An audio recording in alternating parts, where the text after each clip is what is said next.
I have the opportunity to wear two hats, to be able to be a pastor and to be quote unquote politician.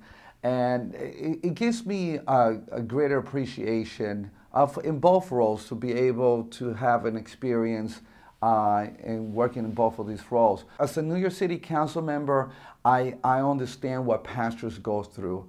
I believe that being a pastor is the hardest, toughest job in America. I have pastor friends of mine have been policemen in urban areas, Marine Corps, drill sergeants.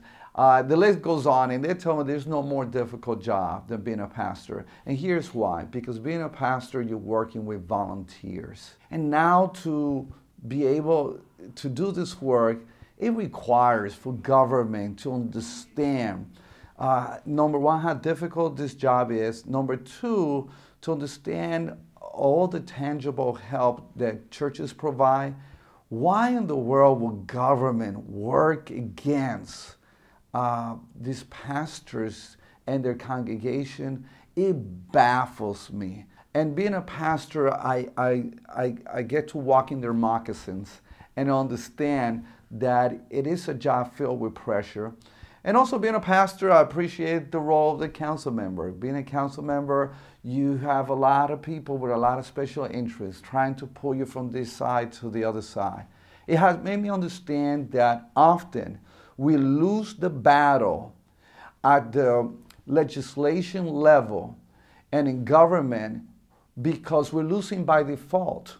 We need to get our people to start running and running campaigns into these offices. We need to have a new generation of young people that are going to be able to raise the banner for family values, for those things that have made this nation great, and the values that Alliance Defending Freedom has been fighting for. We are right now at the crossroad.